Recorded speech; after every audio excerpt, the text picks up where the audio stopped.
photocopy. They live their lives in the shoes of other people. It is a dangerous thing to live your life in someone else's shoes. Someone catch a revelation here. It is a dangerous thing to live your life in someone else's shoes.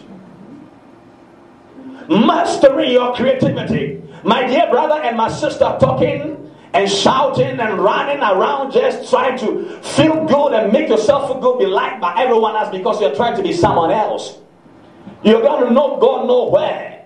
Because I heard Bishop T just say one day that there will always be somebody who is wiser than you, handsome than you, beautiful than you, smarter. There will always be somebody like that. And it's a distraction when we focus our lives trying to accomplish our goals and vision by being too competitive instead of looking at who God has made me. Who am I? What are my strengths and my abilities? What can I do by what God has given me? How can I fulfill this dream? How can I fulfill this vision? I'm doing it according to God's calling upon my life, not according to what I feel other people are doing, but rather I'm learning from everywhere I can learn from and be myself. I be myself in my business decisions. I'll be myself in the realm of my family. I'll be myself in my ministry. I'll be myself in my family. We want to be like someone else, therefore we have problems in our relationships. We compare ourselves to one another. Paul said it's not wise to compare yourself to one another.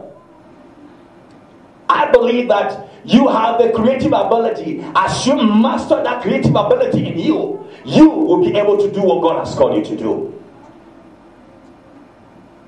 There are three important areas I believe that we can focus on or look at when we are talking about mastering our creativity. Three important keys and areas. When I go back to Genesis chapter 1, let me just read a few verses there and I'll show you those three important areas that will help you in mastering your creativity to do what God has called you to do. You see, from verse 1 of Genesis chapter 1, it says that in the beginning God created the heavens and the earth.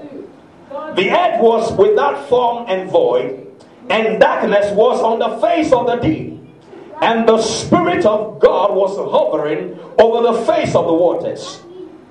Then God said, "Let there be light," and there was light.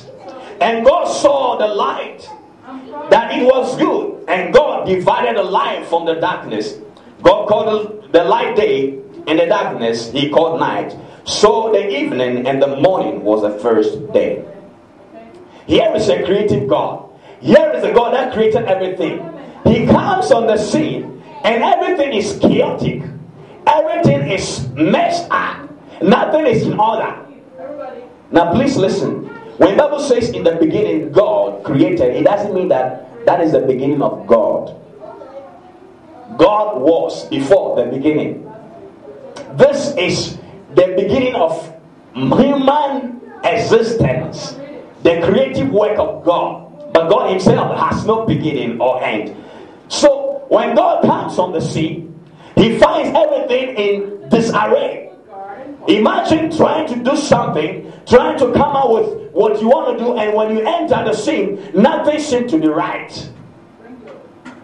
Your first instinct is to begin to murmur, "Oh, nothing is going on right. I got no ability, I have nothing is working for me, I don't have any support, I don't have anyone working with me." You can begin to go that direction. But like God, the first thing I believe that you can do, the first key that you can be able to take hold of when you enter the season where you want to master your creativity and transform your goals into a reality and accomplishment, first is to talk like God. Someone say, talk like God. You got to talk like God. When God, the creative God, came on the scene, when God before creation came on the scene, when He started to do what He wanted to do, and everything was in disarray, in confusion, darkness was upon the surface of the deep. God did not murmur, God did not whine. All He began to do, He said, "Let there be." He began to speak. life into the dead situation. He began to speak light into the darkness. He began to speak order into the confusion. So if you want to master your creativity, transform your goals into accomplishment, I bet you to begin to talk like God. Begin to talk like God.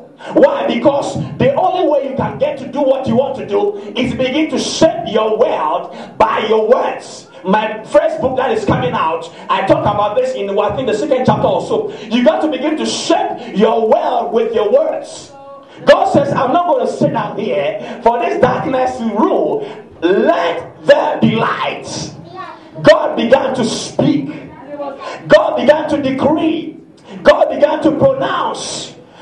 Renew the atmosphere. Begin to speak some things upon your life. Begin to speak the word of God. Begin to pronounce the blessing of God. Begin to release that power that is within you. That creative ability. Begin to speak it out. Because God spoke. Until God would speak, nothing was happening. Nothing was happening until God began to speak. And nothing will happen until you begin to speak over it. Until you begin to pronounce it in the direction you want it to go. Until you begin to release your tongue. Let your tongue not be cleaved on your roof of your mouth. Begin to release it and let it speak the dream and the vision and the goal into being. Begin to speak that word. Somewhere it says, there was a man that I think the centurion whose child was sick. He ran to Jesus and said, Master, please, my son is sick. And Jesus said, okay, let's go. He said, no, please. I am not ready for you to come under my roof. I'm messed up. I'm a sinner. I cannot accommodate you in my house. I'm unholy. A holy God cannot come into an unholy place. Jesus, just don't come here. All I need you to do is just say the word. And my son will be healed. My child will be healed. Can somebody begin to just say the word?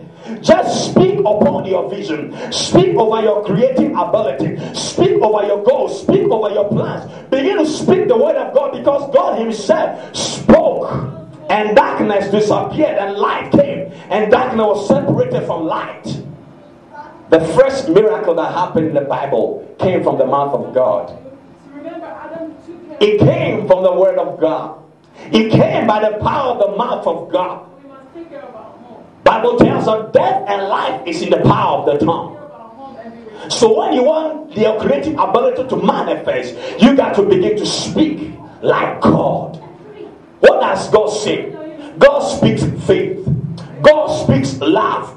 God speaks hope. God speaks his abundance. God speaks peace in chaotic condition. God speaks winning words when there seems to be failure on every side.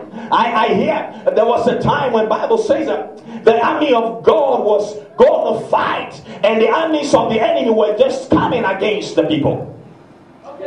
And everybody was confused, don't know what to do.